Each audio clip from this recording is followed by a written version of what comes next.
Content warning. Universe Zero is a fun exploration of self-discovery, childish games, and crass comments between a few friends and a pool of dice. Full content warning will be in the description below.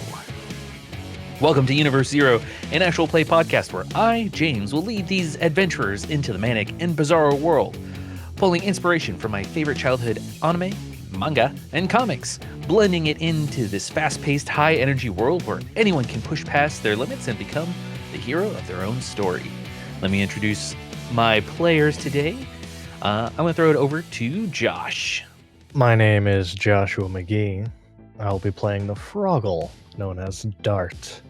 Froggle comes from a far-off planet where everybody's friends. There's no currency. You're just getting by. One interesting note, actually, that came out from my editing is that Bogan, where you come from, only has 100 million people in their population. Mm-hmm. Which, if you know anything about like Earth's population, like 8 billion currently. Yeah, it's pretty small. But as you mentioned in one episode, there's a Leviathan on your planet, so like that does stuff. Not too many tourists joining that area. Yeah, but let's go over to Jacob. Hey everyone, I'm Jacob Ivy, and I am not playing Marvin today. At least I was told I'm not playing Marvin today. I was told that today I am someone known as Cam the TA, a little spoiled, awful brat of a human that you're going to absolutely... Honestly, there's a good 50-50 chance. You're either going to really love him and really root for him, or you're really going to hate him. There's no middle ground. It's about 50-50. Yeah. I mean, if people want some extra credit, they're going to love him. That's all I'm going to say. But otherwise, I don't think so. But that's going to lead me to my first question. I'm going to modify it first. I was going to say what was on your homeworld for Dart and Marvin. What was their favorite sport on their planet that Earth doesn't have? But now I think I'm just going to open it up to what is the character of your choice's favorite sport on any planet? And this is where in editing, I just cut to someone's first answer. Yeah. Wait. Dumb sleepy brain. This is to just pick any character? Of any character. This is the biggest cut best part in everyone that I make is like the best part about the podcast. The best part of the podcast is like we seem coherent. It's really movie magic. I think that the answer to this question for me is I'm going to go with Velvet. And I think that Velvet's favorite sport, competitive crochet. It's just who can crochet X thing, not only the fast, but the most accurately and creatively. I think that makes a lot of sense considering that Velvet loves to have a good drip and has the ability to magically just like make things, that he is fascinated by creatures who like work all day with their hands and with such like dexterity and speed make something look like, you know, a stuffed animal or your favorite blanket or whatever. I'm saying. He strikes me as a competitive crocheter. Crocketeer. What do you call people who crochet? Hookers. Hookers? So he loves his hookers? Well, okay, Is this my dad? Wait. That was the AI explanation. It was the first thing my brain saw. Crocheter? That can't be right. I mean, crocheter can be right, but that feels Crocketeer? Crocketeer is what we're gonna go with. Okay. He likes competitive crocketeering. That works. Well, that is now canon. Yes. The god of death loves crochet. Competitive crocketeering. And I can tell you that Barvin's favorite sport is fusion, where two or more slimes congeal together, and whichever one retains their consciousness is the winner. It's like a really intense wrestling that. almost. Yep, the one that still has the lucid thoughts is the winner. Yeah. I like that. Yeah. I mean, yeah. I feel like this could yeah. I feel like this could really go down in that spin-off series we talked about where Barvin's Barvin's Day Off. Yeah. Big Barvin. Big Barvin's Day Off, yeah. Where he's the terror Big of the Barvin's town. Day Off. I didn't even think about going for Barvin. Damn. Damn. He's your boy. He's your sweet baby I went slime straight boy. to God. I went straight to God. I left little Marvin. Typical white man. Who is anyone's favorite sport? Well, you see, God. With the power of God on your side, everyone knows the bad deering. Only the best hookers get the best deering. Damn it. Last time on Universe Zero, we followed Marvin on his day off. During an unseasonably warm day, a bit of winter fell on our Nolian magician as our new friend, Satin, a battling cryomancer who was assigned to investigate an interesting blip that turned out to be Marvin. While hiding in the shadows, Satin summoned a slime minion to sick on Marvin, only for our friendly alien to befriend the acid blob that we now call Barvin. Down and not out, Satin lured Marvin in with the promise of batteries, only to lock Marvin in a frigid makeshift maze packed with simple puzzles any child could solve. After feeling the pressure and impeding avalanche, Marvin passed his initial knowledge test only to be met by the playful nudges of Satin, forcing Marvin to play along. After taking a snowball to the throat, Marvin turned the tables on our would-be assessor and lassoed this bat in order to find some answers. After getting a few cryptic answers from the poor man's Mothman, Marvin was able to pass these wintry tests and send the Batman packing. Another strange day for our Nolian friend, as he finished it off by unleashing a menagerie of slime blobs into the park of Kabuto Town, while adopting one as a pet. What will happen this time on Universe Zero? Dart's Day Off. We start today in a secret place somewhere in Kabuto Town, only known to a select few. We have our TA cam castings entering a room where the whirl and whiz of servers and tubes makes a constant hum as you see Dr. Crevo, who sits in his laboratory, illuminated by the faint computer screens and biotubes within this room. He's a 100-year-old human with wild horseshoe ring of stark white hair around his ever so wrinkled and liver-spotted balding head. As he types away on his computer, he pays no mind to you, Cam, as he pulls up schematics for his recent project. Some vagabond ex-farmer whose farm was closed for zoning violations and who recently broke his control chip is floating in a tube in the room. And you enter after being summoned by Dr. Crevo. Dr. Crevo. It's Cam. Yes. Welcome to my laboratory, Cam. I have an assignment for you. Do you see these two parcels here? On his desk, you'll see a finely wrapped box in pink and with a white bow, and then a just regular like brown paper wrapped parcel. Where's it going? What's it do? So in this one, as he points to the pink one, I want you to take to my paramour, my better half, the apple of my eye, the most beautiful Granny Goo-Goo. Ew.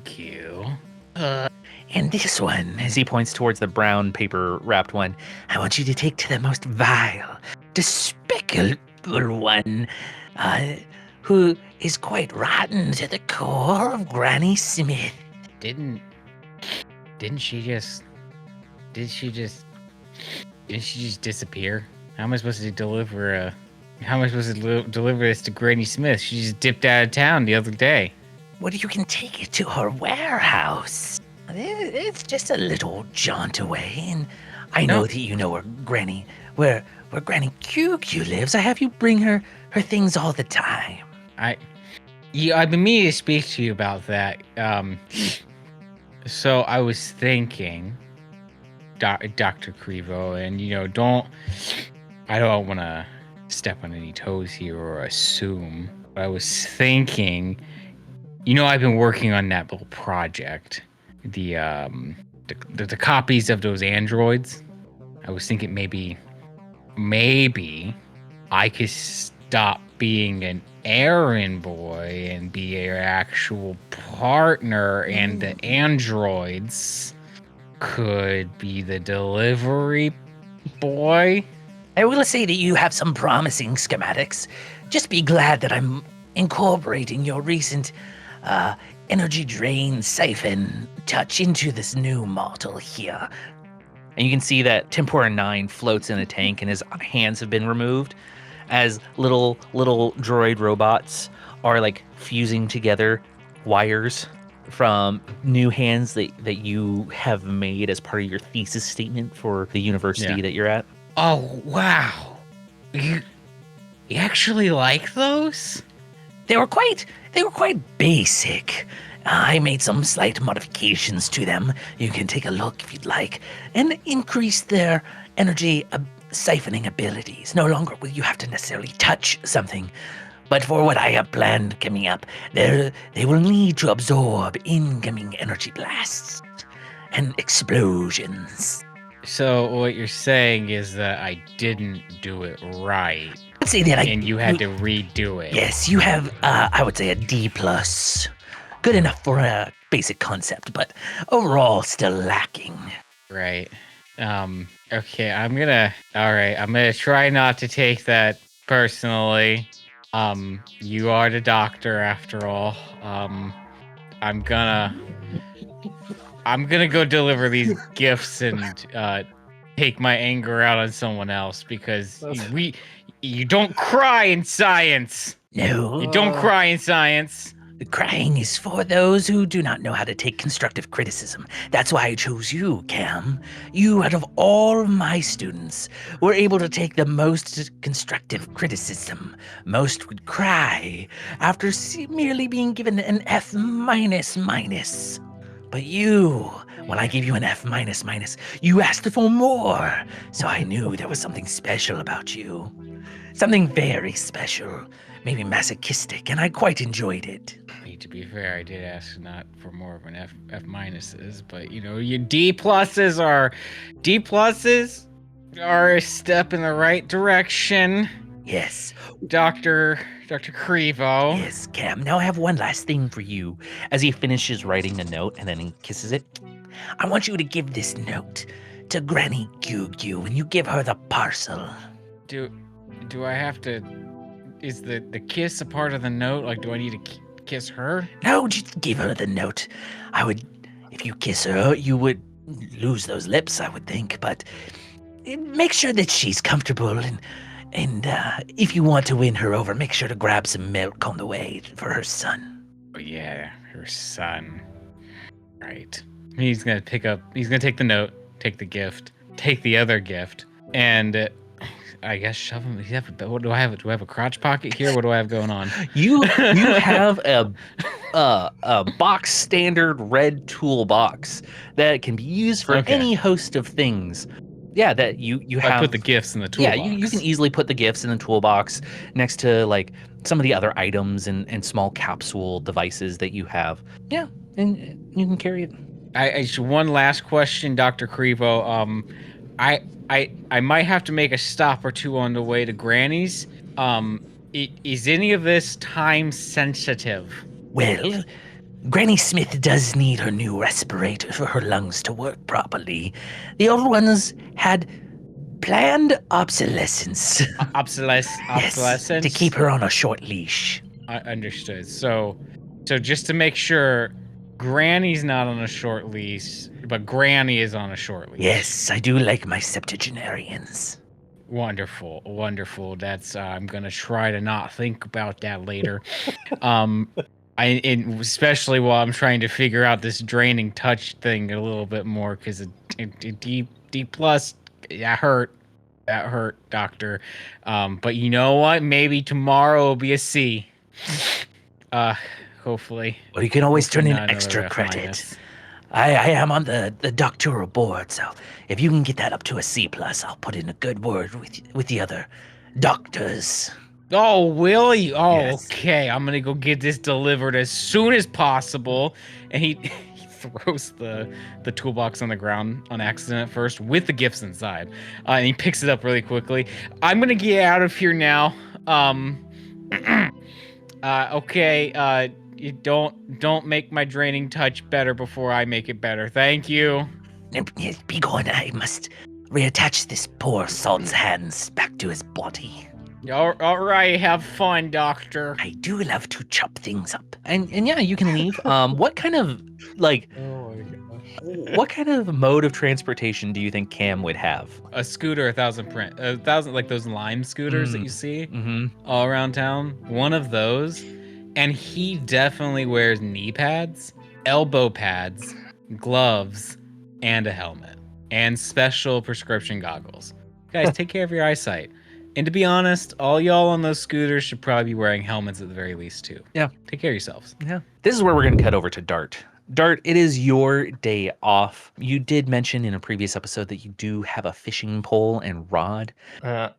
Now you do live by a lake, but the better fishing is actually in the river area. Oh yeah, if I got the full day off, I'm gonna go Yeah. to the good fish, not the convenient. It's been a week since the destruction and rebuilding of your dojo. Your work is still in shambles as your boss is doing everything as cheap as possible to get his auto body shop back in order. So you Yeah. have a couple additional days off. The closest river to you is the Beku River, just south of where you live, over by the Turtles Bridge and Carrot Road. I'm gonna throw a map up for anyone who's watching on YouTube, and the rest it's like a quarter mile away. But as you're fishing in the river, what would Dart be doing as he's fishing? So how's what's his face? Sensei something. Yukon, Sensei Yukon. Yukon. Yeah, thanks.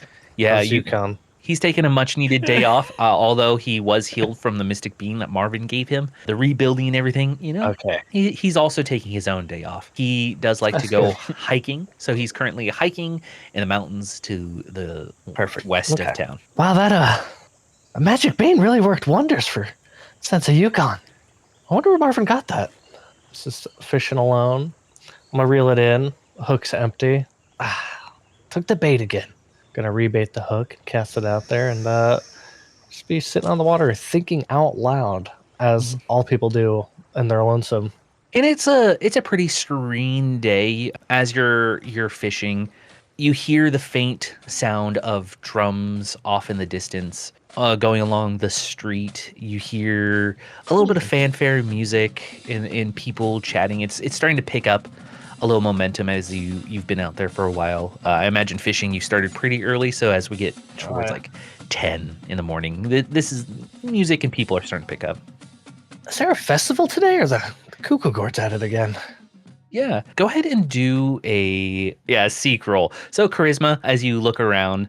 Roll. Yeah, Big ups. yeah.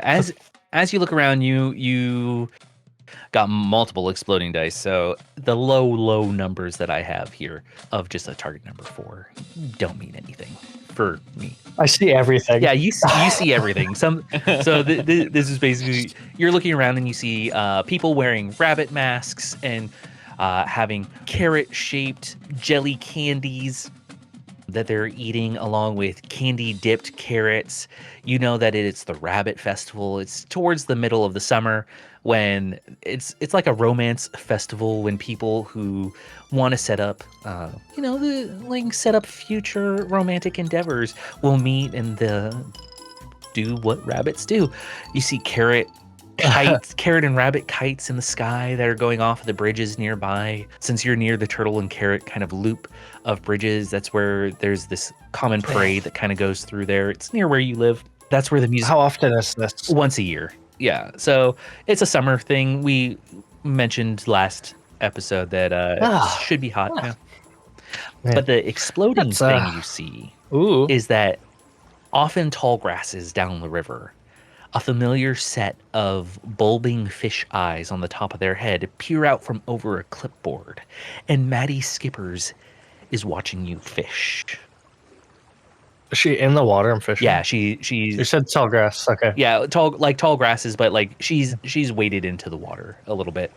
All right. Wait, what was the explosion? That's what you got, is that you got to see her hiding effectively. Oh, the exploding dice? Yeah. Is that what you mean? Yeah. I was like, there's an explosion. Oh my god. Maddie explodes. Bunny Fest is popping. Oh, it's time for Bunny Fest again already. I know it's, what'd you call it? The Rabbit Yeah, Rabbit Festival. Festival? Mhm. All right, cool. Bunny Fest is what I'm going with. Oh, Bunny Fest already. If I don't catch anything today, I guess I'll just go grab a snack from over there, and then I'll turn my head. Oh, Maddie, is that you? Yes? Quick editing note.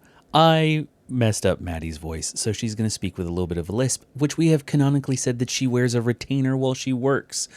So keep that in mind versus her normal voice, which will probably flip back and forth in the future. Okay. Oh, I told you back at our pond, when you're in the water, the fish are not going to take the bait. Well, it's just that, like, I wasn't going to say anything when you missed the first fish, but it looks like you did catch something. As she walks forward and your fishing line is like caught on her, and She's like, well, I wasn't going to say anything. I thought it was serendipitous. But how you doing, Dart? I kind of already had this extra carrot gummy candy that I won. You're here, I'm here. Wow. It's the Rabbit Festival, and would you like a carrot gummy candy? How many is she offering me? Because I'm going to take a fistful. And So the carrot, scarf it, from like, them. imagine Oh, it's a a huge carrot carrot, size? like a corn on the Okay. cob sized carrot, but it's gummy carrot flavored. Okay. Well, I just want a respectable amount then. She has one, so she has an extra one for you. Oh, okay. I'll just take it. Take it. Oh, yeah. Maddie coming in clutch with the snacks again. And she, Can you hear my stomach at all times? Inner monologue. I know my stomach can growl, can be pretty loud, but I didn't think it could summon your friends.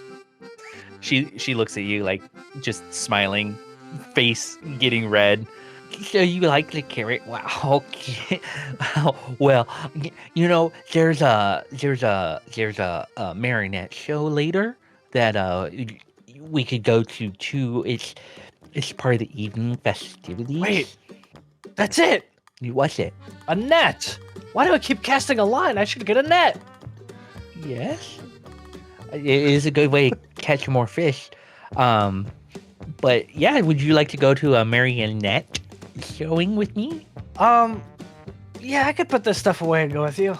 Well, it's later. I do have to finish my work, but I'm just when is this thing? it's this evening. I was thinking like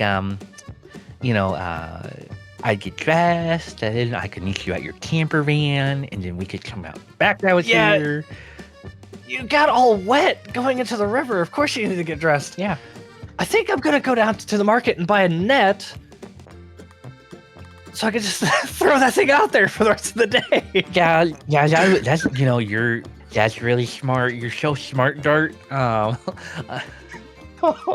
mean, if I had a net, I'd give it to you, hands flippers down.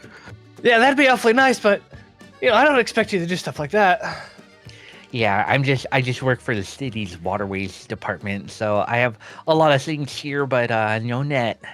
But yeah, so I do have to ask, do you have a license for fishing in the river? A license? Yeah.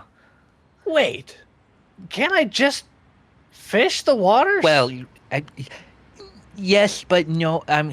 You're, we'll just say that like you didn't know, and I'll give you a temporary license for the day.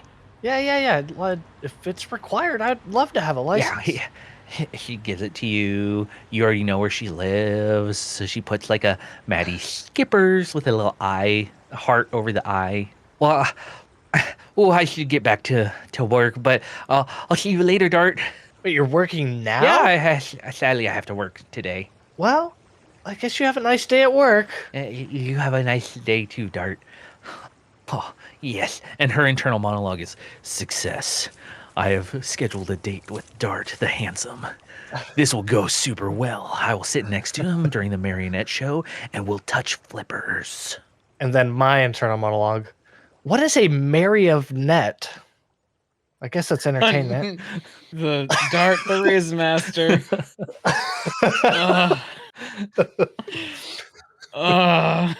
So back to what we're doing. The festival is going on. Dart, you're at the river. You have a new candied jellied carrot in your possession. You want to go back, like kind of up towards the markets that are currently busy. The streets are busy as try to acquire a net. Yep. I'm going to find a net, and whoever's selling any type of fishing equipment, I'm going to see if they can give me a permanent fishing license. Yeah. Just people in general. Yeah. Can you give me a license? Yeah, definitely. As you go up the stairs and you approach the crowd of people, it is shoulder to shoulder activity. However, you hear the bell of someone's scooter forcing their way through the crowd. As you turn around, you run into Cam Castings. You don't know who he is, but you run into a human with glasses and a perfectly parted hair who wears a vest and a turtleneck, but there's no sleeves to his turtleneck. Just the neck. Just the neck is a turtle. Yeah. who like He's cool. clamors into you.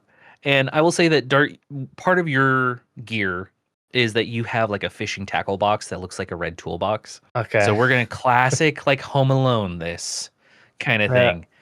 Cam bumps into you. He falls over, drops his red toolbox. You drop your red toolbox, and whatever happens between the two of you, you end up swapping boxes without knowing. So that's right. the setup. Crash. Oh, Oh, Sorry. Yami and Creevo sucking on a carrot. yes, that is the colloquial curse. Sorry. I thought this was like pedestrian. Sorry, man. You. Oh, I'm on. I am so. I can't even. I don't even have time to explain to you the. Don't you amount feel very of warm right now? stupidity that you're just standing in the middle of the scooter lane, and he snatches at his toolbox. Yeah. All of you beastkin just stand around like this. Ugh!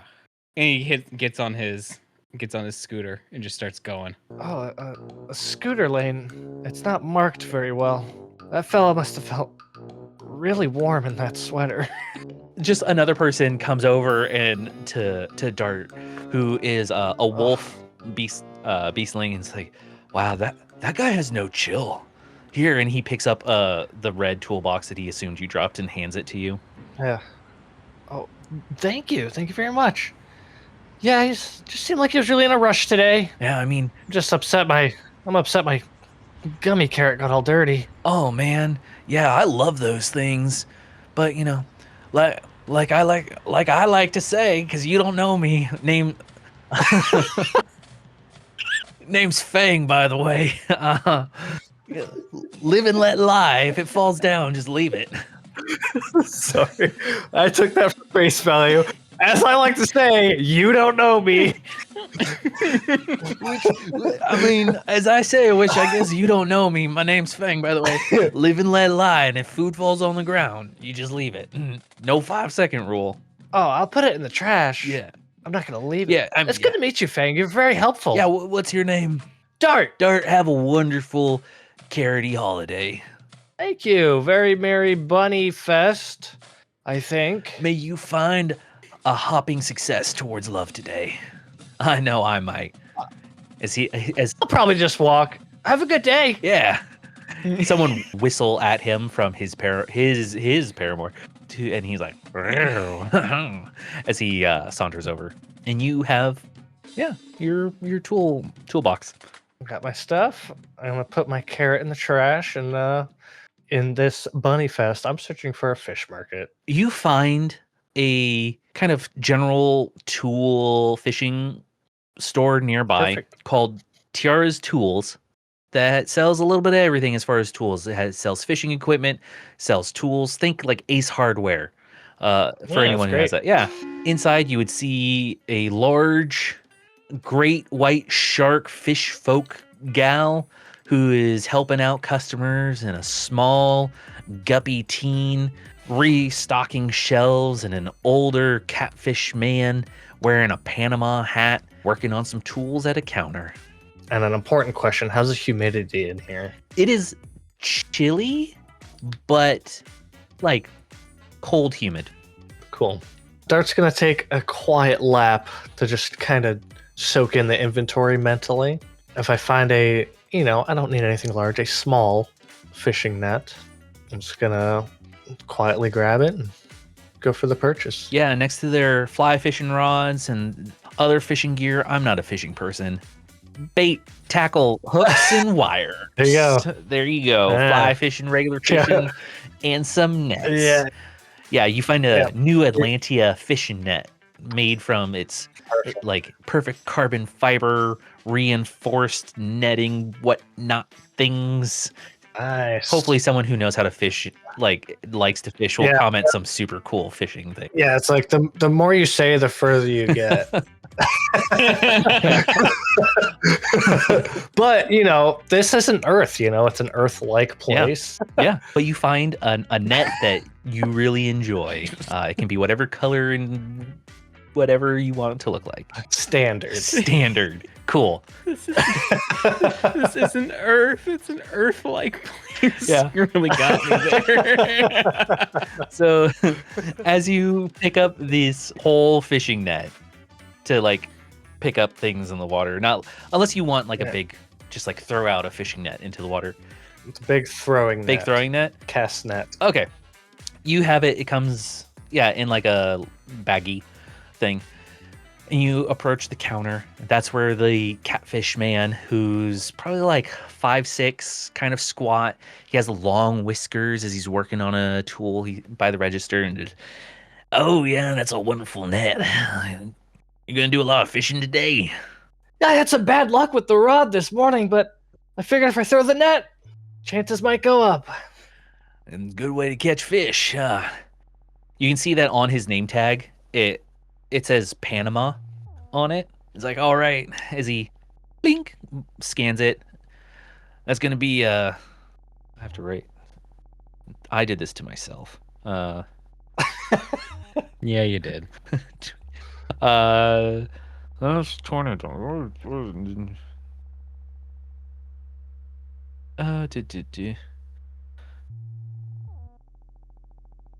No, I messed up. I'm like, it wouldn't be 2 million zebs. Sorry. 2 million. 2 million zebs. No, it's that'll be 200,000 zebs, please. It's a really nice big net. Nice. I am completely do not know my currency situation. I got a question mark in my Zeb box. We'll figure it out. But what's perfect right now is that your wallet. I need to look into my box need- to get the money. Yeah, you gotta look into your tackle box where you kept your wallet for your money. Oh yeah, all right, cool. Maybe I should have got one used, but whatever. It's my week off. I'm gonna open the thing. Yeah, inside you immediately know that this is not your Yeah. tackle box. It's not organized the right way. In fact, there's some like weird things for you inside of it. There's 3 portable fusion generator capsules, 2 carbon polymer wire packs, a fuse and capacitor pack, and then some weird crimson lettuce leaf lapel and armband and pin. In Dart's eyes, it's just an unlabeled, unorganized mess. Mhm. Oh, I must have left it at home. I think there was a mix-up earlier. Oh, gosh. Oh, well, if you sell it before I get back, I guess it was never meant to be, but I gotta figure something out before I can buy that net. Well, you know what? I'll put it under the counter for you. We'll be right here. Thanks, Panama. No problem. What's your name? I'm Dart. Oh, nice to meet you, Dart. Yeah, I'll keep this new Atlantean fishing net down here, and just come back whenever you're ready. I really appreciate it. Yeah. Like I said, I should go now. Bye, Dart. Have a good day. Thanks. Yeah. On my way out, I am thinking, I never thought a fish folk would be into fishing, but whatever. I have a pet frog. Side note. Yeah. I'm gonna head back to the incident with the scooter. Yeah. I'll just say, you look around. It's possible maybe it got kicked around. You don't see our human counterpart that you ran into anywhere nearby. Do I see like tire marks where they might have peeled off at? Yeah. And third option, do I see Fang again? That's my only lead. Yeah, I'd say that you're able to look around. You see Fang, and he's rubbing whiskers with another beast folk gal as they're exchanging carrots. Well, that's good. We're in public. Fang! Like he waves you off at first. Fang, it's me, Dart! Oh, hey, Dart, little buddy. How's it going? Hi. I know we just met today, but you seemed really helpful, and I'm sure I could repay you one way, but did you happen to see where that cart went with the angry fella in a hurry? Oh, yeah, he went that way as he's pointing towards like the other side of the Turtles Street Bridge. Yeah, he was in a hurry going that way somewhere. Thank you so much. I'll pay you back one day. He's like such a odd little froggy beast folk guy. So where were we? As they're like animal noises, editing, put it in.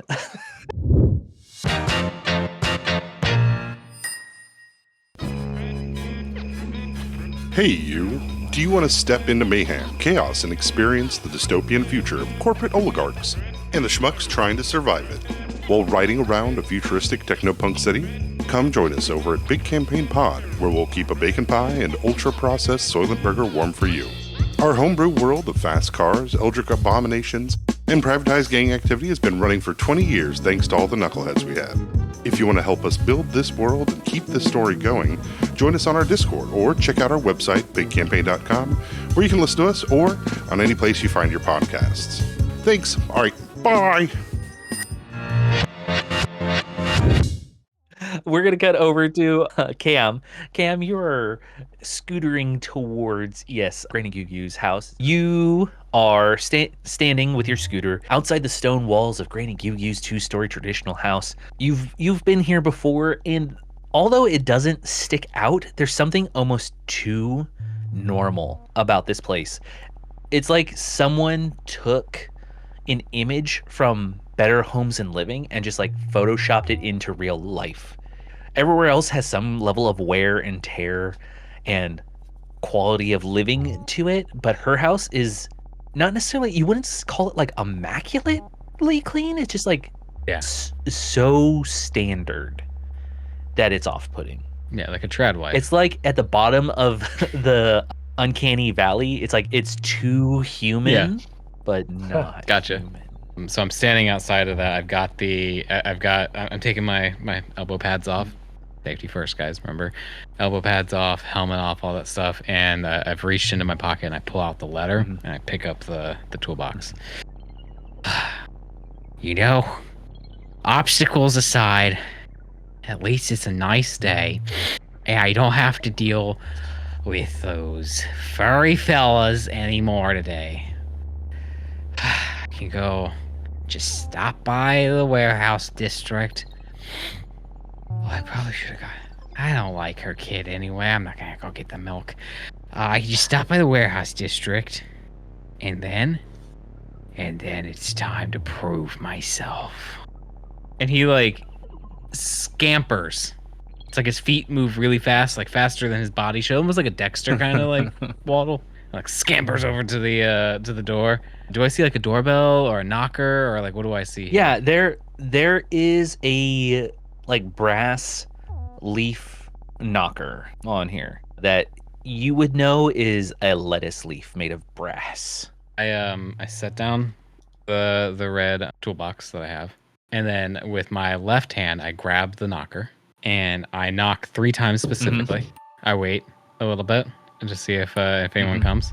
You hear the shuffling sounds and the heavy footfalls of mechanical feet. You know that Granny Yu has 2 robotic feet and 2 robotic eyes and some other robotic pieces coming towards the door. And as you hear the the door creak open and it moves ever so slightly. The smell of acrid and acidic body odor coming out of the house with the old yogurty smell of bottles and bottles of milk. It burns what few nostril hairs you have. As she opens the doors, it's like, Oh, hello. It's so nice to see you, Cam. Do you please come in? Come in. I'm sorry, Miss esteemed Gyu. I cannot come in today. I mean, you know this already. You little scampery scamp. Dr. Crevo sent me over here with gifts. I'm sorry I didn't have time to stop by the store today. I have some business after this to attend to, so I couldn't stop for milk. But here's the first part of the gift, and he hands her the letter, or he like reaches with the letter. She accepts the letter, and her like withery hands slightly touch yours, and she's like, Oh, my son, though, would love some company. And you're so intelligent and bright. Like, please come in. And you can feel her slightly try to pull you into the house as she two-hand clasps the letter. He lets go of the letter, and like you know that like you don't want to rip the old people's skin, but you also don't want them to touch you, kind of movement away, where it's not fast but it's not slow. He does one of those, and he's like, yeah, you know, I very much appreciate it. I have to get going. The other part of your gift, and he reaches down with both hands now and picks up the toolbox to open it. And this is the first moment where something feels different. Yeah. As he picks it up, he's like, why does this feel the inner monologue? Something's off. This doesn't feel right. This isn't right. This is right. While your internal monologue is happening, you can hear in the distance, like from upstairs, a Mother? Mother, who is it? Is it that boy from the convenience store you promised? Did he bring me my milk, Mother? Oh, I need my milk, Mother. I have run out. No, it's the fine Cam, my son, though, this ever so clever and smart one I've been telling you about. Cam looks horrified as he starts to feel cold in his chest. He's not used to this feeling. He's normally very, like, outside of talking with Crevo, very confident in himself and his abilities. He's the smartest in the room. Damn it. As he flips up the latch, a little creak, and opens up the well-oiled hinges. And that's his box. It creaks every single time and doesn't even get past starting to open it. Oh no. And he looks back to the rabbit festival that's happening as he's thinking back and remembering running into Dart. And he closes it. Doesn't even open farther, he just closes it. And he looks at Granny. Gyu. Hi, Miss Gyu, esteemed Gyu. I have to run. I'll be right back. I just got a ping from Crevo that there was a slight alteration to your gift, and I can't give you this version. I have to go get the right version. He wants it to be perfect for you. She acknowledges you. She's like, Yes. as she's like reading through the letter, and she's like, Oh my, Dr. Crevo, you dirty old man. Well, come back soon. I need to oil up my gears. And I'm going to write him his own letter, and I hope to give it to you, and so you can give it to him. You know, in an anime, like when they have to keep a straight face, but then there's like a superimposed other version of them that pops up behind. Yeah. That's happening to Cam right now as he's just utterly horrified, but also kind of intrigued because Crevo's his mentor. So he's like, what do they do? You know what I mean? Like he's got that unhealthy mentorship kind of thing going on. Like, what is that like? But he's also like, cute.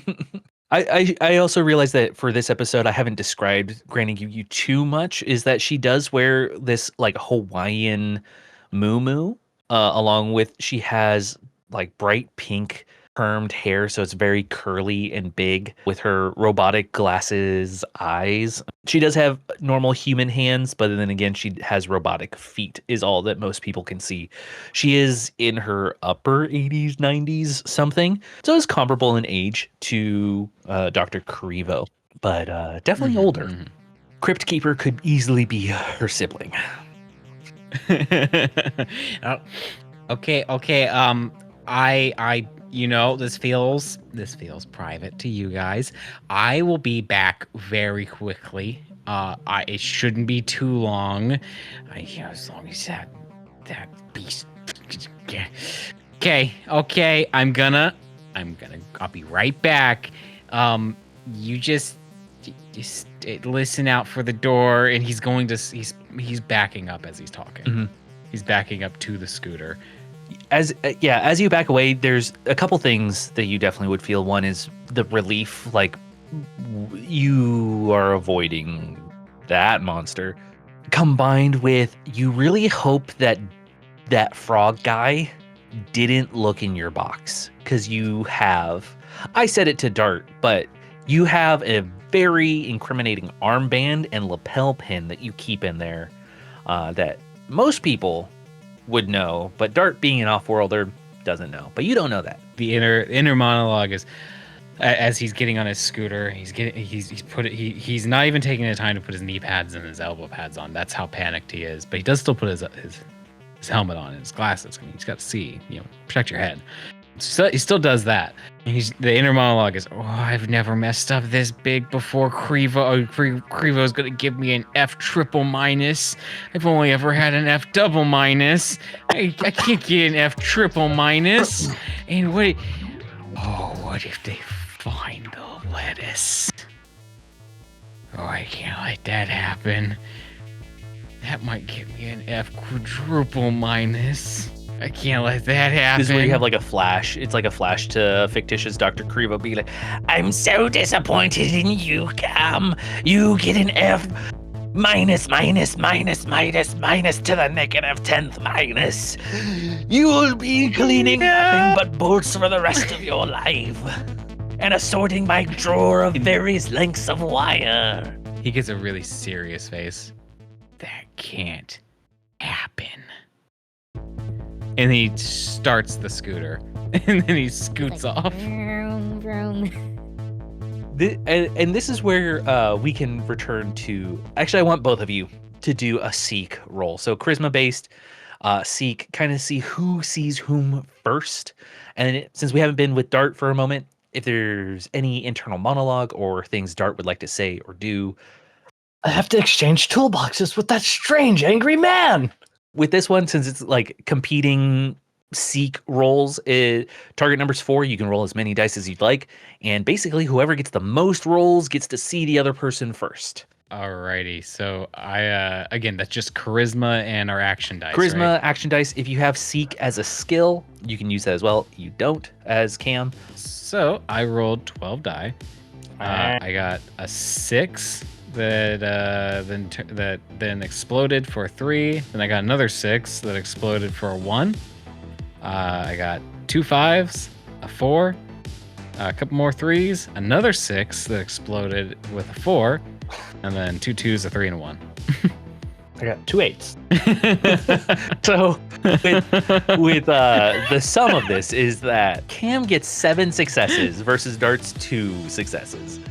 So Cam will see first. You would see Dart like running in your general direction, looking for anyone on a scooter, possibly going up to someone who is on a scooter that looks similar to you, only to see that they did not have a toolbox and were not you. Dart is sprinting. Yeah. To where it's only 2 frames, left, right.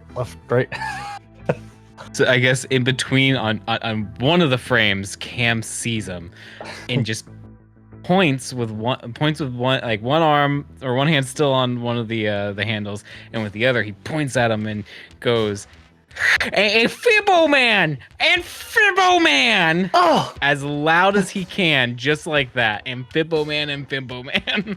wonderful! It's you! We have to trade boxes right away! He's aiming his scooter at you. Like he is aiming to run you down kind of situation. Nice. I will say that if you Can you get within inches of running me over and I use time stop to not let that happen? Yes, this is two great things happening at the same time. So how this works is, Cam, you do have a drive skill, so you can use that plus your action dice to like do an attack. And then Dart, I believe time stop is a reaction. So you just have to succeed in casting time stop. That's the only thing. As a reaction, roll your magic dice. On a success, you can stop time, allowing you to avoid an attack and move up to your full speed in any direction your movement allows. Yes, but both of you roll whatever you have. 10 and a 9. Yeah, 10, 9. I mean, does it even matter what I get if he succeeded in the? It in doesn't, casting but I it? would love to know what you roll. I got a 6, exploded for a 4. I got another 6 that exploded for a 3. Another 6 that exploded for a 1, and another 6 that exploded for a 5. So, if this wasn't a magic ability, I believe also time stop. One of the downsides of it, because it just casting it to avoid the damage, you do burn 1 dice. Typically, it would be from your magic pool, but you can burn it from any of the dice pools that you use. So if you use your action dice, you can burn it from there or magic. So that is the cost of casting such like a powerful ability. Jacob, describe how Cam is barreling down, and then Josh, at any point, that's when you can explain your time stop. He's hand out, you know what I mean? Hand out pointing in a very objectional manner at Dart and leaning forward on his scooter, pushing as much as he can for momentum and speed and torque and all the fun words you can think of to explain movement of a scooter. Velocity. He is pushing as hard as he can. He is doing everything in his power to ram into Dart, and he is hand out, and as he's getting closer, he opens his hand up as he is reaching forward for Dart. Dart's also sprinting directly towards, before realizing this is, being targeted. Yeah. So they're just going towards each other, probably about the same speed. Yes. Towards each other. Right before that hand touches my face or whatever you're reaching for. That's exactly what I was reaching for. Dart's gonna hit a... All sound is gonna stop. That inhale's gonna reverberate. And the frozen air around me, I'm gonna hear my own inhale. Everything stops. I'm just gonna gently kind of look around for a second and then sidestep it. As per the description here, I don't have any type of interaction or anything. I'm just gonna kind of sidestep, and then when I let my breath out, scooter continues, whatever's happening. And not going quite far enough, I do get a little dust in the face. I'll go further next time. As Cam passes by, due to his exquisite drive ability of his scooter, he doesn't fall over when his scooter hits a curb, but is able to like kick, flip, and turn it around at you. If anything, Dart's on the defensive. Dart is just like, yeah, let's switch boxes. I have the same goal as you. Cam is extremely aggressive about this. Like you don't know why he's being so aggressive. I mean, I know why. Let's go ahead and roll initiatives for combat. My initiative dice also went up to D6 with all this, right? Yeah. It should be. Nice. Yeah. And it's the total. So you have Cam has 22. 11 and Dart has I have 22. That means Cam has a 21, still not as fast as Dart. That gives us Dart, Cam, Dart, and then Cam again at the end for round 1. So we'll start with Dart. He does a kickflip around and he's looking at you. You can see the aggression in his eyes as you finish your coughing from his kicking up of dust in your time stop. Hey, we got mixed up with our boxes. Here's yours. I'm just going to hold it out, and I will use my ability, Breather. Gain temporary defense dice. What do I do here? I got to at least roll a defense die? At least one, and it's half of your highest roll. I will say Breather is typically like if you only have one left, or end of round. Yeah, it's like towards the... Yeah, while doing it, I'm saying, oh, this should be towards the end.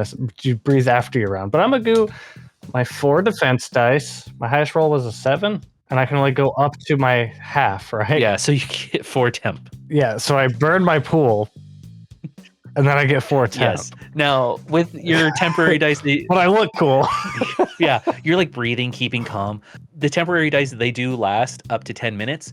So if you don't use them Alright. this round, you have them at the start of the next round. Be more helpful next time. Cool. That's fine. I'm happy with my choices. Yeah. You stand there breathing heavily, like, yeah, man, here you go. That brings us to Cam's turn. Cam hears your words, but he hears what you're really saying. Of course. As inside his inside his head, here's Krivo telling him, Cam, you can never trust one of those beasts, one of those dirty beasts. They're gonna lie to you. They're gonna take your things, and they're gonna try to kill you. Always strike first. Cam narrows his eyes at you and goes, Oh, so you just wanna hand me my box and I give you your box? Yeah, it's pretty Don't- straightforward. Make me laugh, frog. and I'm going to use analysis on him. I'm looking at the target to analyze their posture movements, and what I'm trying to do is find out how many dice they have in one of their dice pools. So it looks like my target number. What's the plus R? Rank. Dart doesn't have any right now, so it's just target Okay. number 5. For everyone curious, it's 5 plus rank. So that'll be for 5 dice. You got 2 successes. This is still kind of something I'm working on. So let's say, 2 dice pools. What 2 dice pools would you like to know about Dart? I want to know his combat and defense dice pools. 4 each. Yeah, I would say for his defense, you know that he's got around 4, so he's like moderately defense. Same with combat. In terms of like what's relative to you, he's probably more defensive than you are, but you surprisingly are pretty combative. You might actually be able to beat him hand to hand because you're so smart. Big brain. Big brain activity here. So, and then also since I succeeded, I gain a +1 to defense and attack rolls against this target for the next hour, just so everyone knows. That will be the end of this of his turn there. He's looking at Dart real close, but from real far away. The math meme going off behind your eyes. That brings us to Dart, who's standing there breathing. You can technically keep breathing your temporary dice to get more. Oh my I like that we're in the God. middle of a street, most likely right now. Like people can see us and are going around Yes, us. for context of what's happening is that there still is the Rabbit Festival going on. You're a little outside of where it's at, so like people are like, what's going on over there? But they're not paying you too much mind right now. I'm just gonna hold my pose, man. I got nothing to add to the situation right now. I'm just gonna be like, yes, I really do mean it. You should have your things, and I should have mine. And without myself closing the distance, I'm just offering the toolbox over. This is the best game of chicken right now that's happening. Who's gonna move first? Which brings us to Cam's turn. It's so anime. They stand 50 feet apart and yell at each other, Holding up a box. Wind going. Getting the idea that I might actually have a chance against Dart here. He's going to, if his scooter had an engine that could rev, this is where it would rev. You know, this is where the motorcycle, like that kind of situation would happen. You know what I mean? but in reality, you're flashing your high beams. Exactly. The one little middle light in there is flashing, and my bell is just going off over and over. As I reach to my side, and I pull out a steel ruler. And it's not super long. We're talking like a yardstick, basically. Like you could see it on my side. Oh, there's a 5-foot reach. It can't be too small and it can't be too big. I probably should have clarified if this was a reach weapon or not, but you know, here we are. So he pulls out this ruler from his side Ruler, that not yardstick. that you could see the entire time. Well, I mean, if I can't make it too long, if I do anything over a 2-foot ruler, then we're at a yardstick basically. So, you know what I mean? Like, here we are, guys. Fucking science. Gives you something to aspire to, and then you get that 10-foot reach with a yardstick. Exactly. So he pulls out the ruler. A good 3-footer. A good 3-footer. And he's going to ride this scooter straight at Dart with the intention of swinging. I don't know what needs to be done there, since I guess I have to do a drive check to do that. It's fine. but- You're proficient in driving, so I would let you like move the speed of a scooter, which is like, I would assume, like 40 feet a turn. Sounds fair. My movement's 40 feet. So that's fair. Sounds fair to me. Yeah. And this is anime. Like, it's the eyes in one panel, eyes on another panel, as like a leaf falls, and and that's what breaks the tension as your scooter just rockets towards Dart, and you just need to roll combat dice to hit. Since you're not doing like a cool technique or something with the scooter, you're just using it to move forward. We're just going for a good swing here. And it's the end of the round, right? Yeah, it'll be the end of the round. So I'm just we're gonna go big or go home here with all the action and all the combat that I have left. So that'll be 8 dice that we're rolling here, and look at that. Look at those. Look at all those numbers there. That's 1, 2, 3 4s, 2 5s, and an 8. Because there's a 6 that exploded for 2. Yeah. You know. 6 successes total. So this non-lethal medium is gonna get staged up by 3, and this is where Dart can roll defense dice, or you see it coming. You could also roll time stop. Yeah, I'm gonna do my other time stop, and I'll be burnt out of magic dice after that. Yeah. One question as well. My attack roll was supposed to get a +1 as well. I don't know what your +1 here means. +1 is to each of the rolls, so it'd be a 5 5 5. Actually, it would make 7 successes, because that 3 would get turned into a 4. See, that's why it's important to interrupt your DM when they're talking to other players and make sure that the rules as written are paid attention to. 7 successes. So yeah, you can dodge out of the way. Nice. Maniac. And same thing. Time stops. I'm just gonna step out of the way. Maybe there's a bench or a telephone pole or something I can kind of use for semi cover, because this is gonna keep happening apparently. Yeah, there's a bench with 2 people sitting close, touching knees as they're watching this show, and then you can use your movement to stand behind them. This might sound crazy. I changed my mind. I'm going to chase behind the scooter. Oh, yeah, you let the attack just swing, and it hits empty air as the metal ruler slices where your like head would be, and let time restart, and you're right behind. Yeah, I'm directly behind the scooter in pace. And that would be the start of the next round. Go ahead, roll initiatives. Again, your tardy works all the time. So again, if you roll low, you get 10. Yeah, that is 6. So 16. And what did Dart get? Probably like a 34. Look, I don't have a lot of initiative die here. I'm That's real what tardy's smart. for. Exactly. I'm real smart. I'm not the others, that's what the scooter's for. Dart, you get 2 turns to start out. I don't need them. I'm going to wield my comma. You pull your comma Deadly out. Weapon. Yeah. I'm not interested in damaging this person. However, I have a passive skill called Drop that I would like to implement here.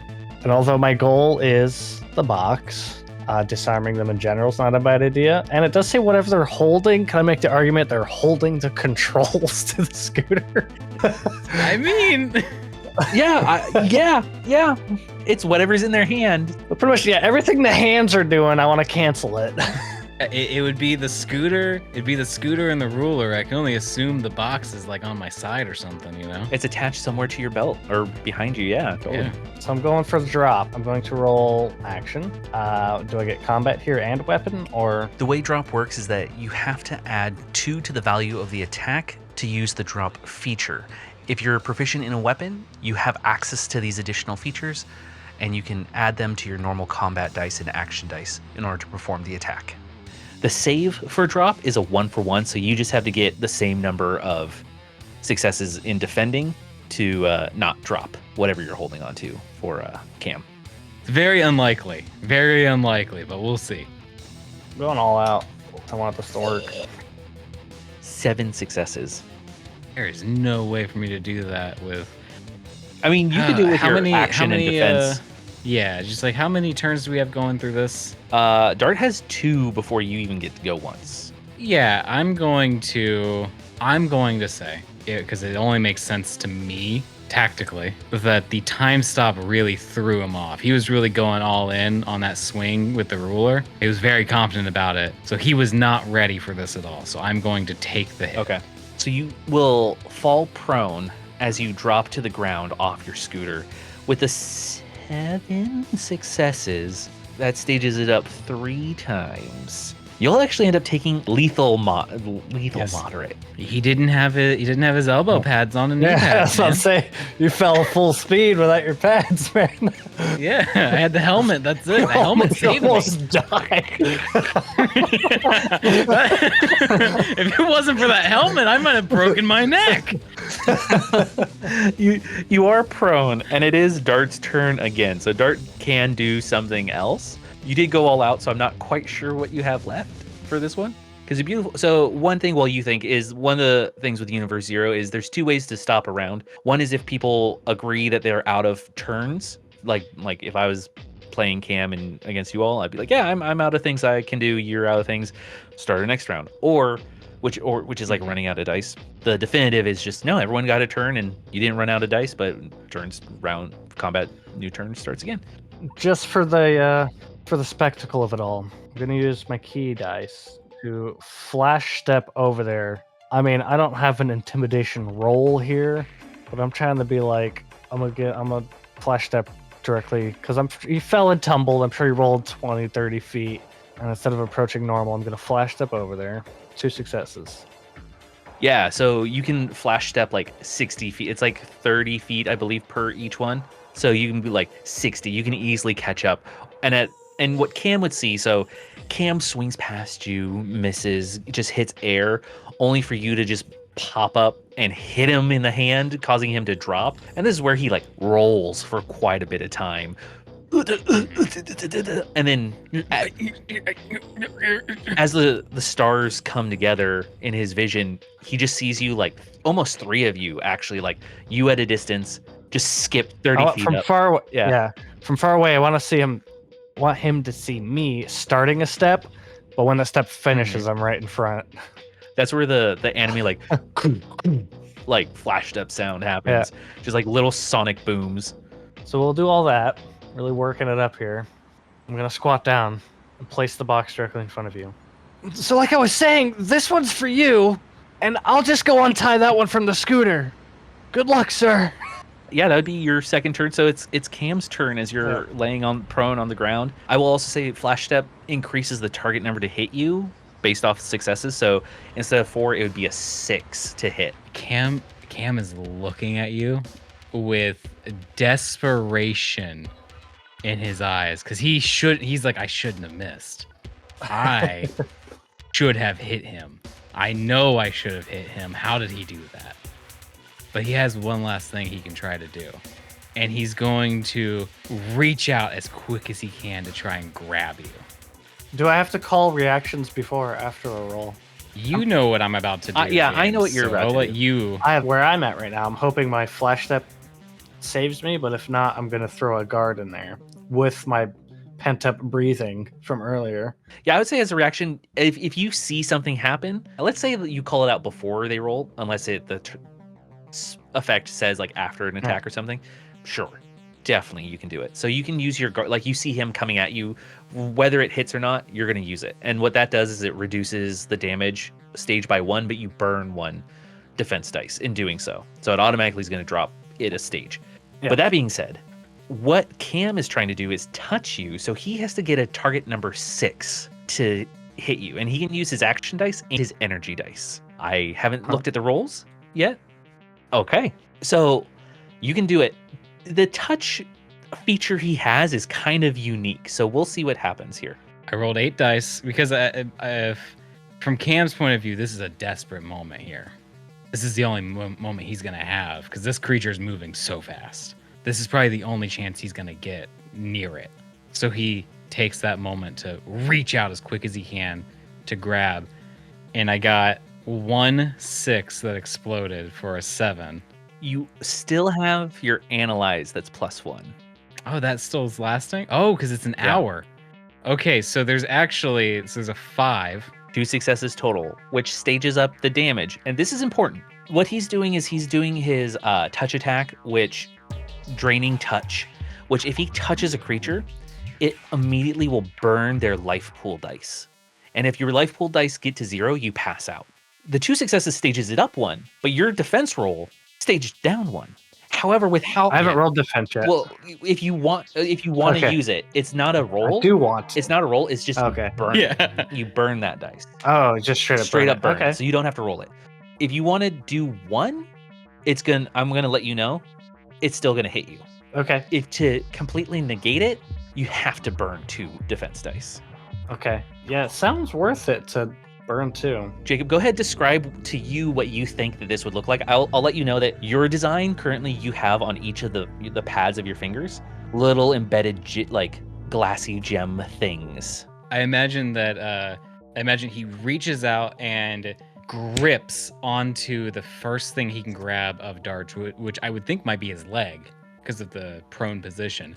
And then he just squeezes tight enough that the gems depress into Dart's skin.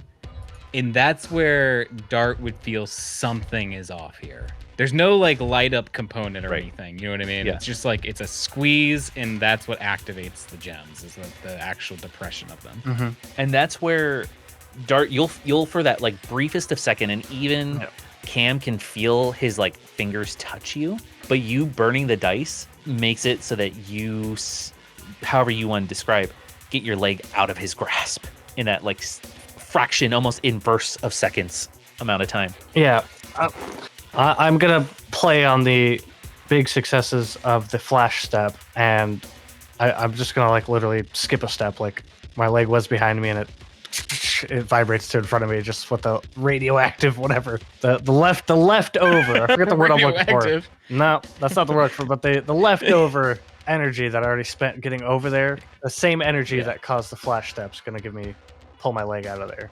When he grabs me, it gives, he feels a leg there, and then it's gone. And that's where it's Dart's turn. So you switched your feet out. You have your toolbox prone, so it'll take him a little bit of time to get up, so you can easily. I'm just gonna leave, and on my way out, I'm gonna take the key out of the scooter, and I'm not taking the key, but I'm just gonna throw it to where it takes much longer to get his shit back together. So I'm just gonna pick it up and launch it in some other direction. Go back to that market to pay for that SNet. Yeah, easy enough. I'll say that that's where combat ends, because Cam, without his scooter, only can move 10 feet per turn, so is very slow. Funny, thank you. Yeah. So until he finds his key, he cannot keep up with you, and your ability to run, dash, jump, flash step. The key is going to be in the entangled feet of the lovebirds on the bus stop or whatever it was. Yeah. Yeah, and this is a good point where we don't have to necessarily say everything that happens next. Let's start with, how does it go for the rest of the day for you? Getting your net. Dart's gonna go finally buy that net and go back to the same spot in the river and throw it out there. Not fully forgetting about the date that was supposed to happen, but definitely forgetting about when it was supposed to happen. And I'm like, I guess she'll turn up when she's ready, right? She knows where I was earlier. Oh, no. And that's where she's going to show up. She's going to be dressed in her best outfit. It's actually a pantsuit with a bow tie. And she's like, oh, hi. Oh, yeah, I know. Seems like you really got busy fishing today. Well, I hope you got a good catch tonight.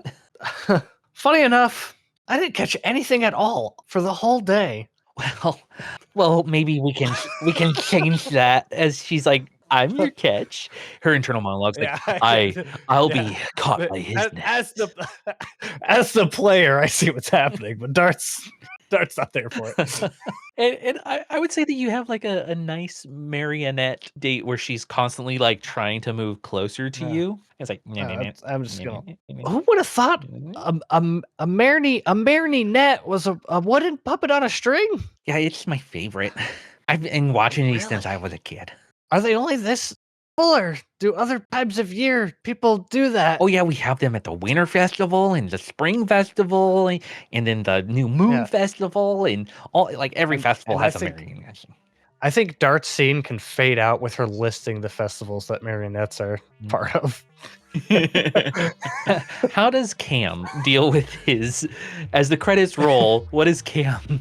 Yeah. How's Cam doing? I imagine that he first watches Dart leave as he's kind of gripping the dirt on the ground or the asphalt on the ground, you know. I'm gonna kill that frog. And he picks himself up and then immediately panics, not knowing where his keys are. He did not see where Dart threw his keys. So he's going to walk with the scooter back because he doesn't have all of his tools. He has the toolbox, but that doesn't have all his tools in it. That has his personal effects in it. Why would you carry tools in a toolbox? He carries his personal items in here, as well as the gifts that he has to give out.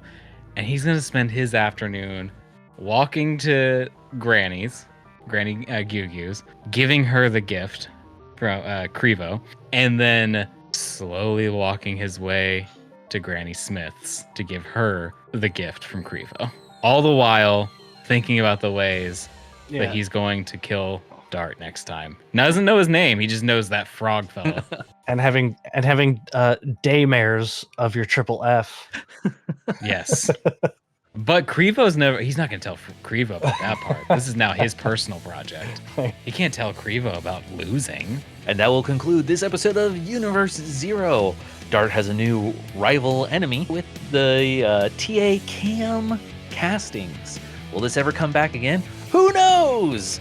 Will that energy siphon ability come back? Most definitely. We can guarantee that here on Universe Zero for next time. Something new will happen. In any case, I'll cut that last part.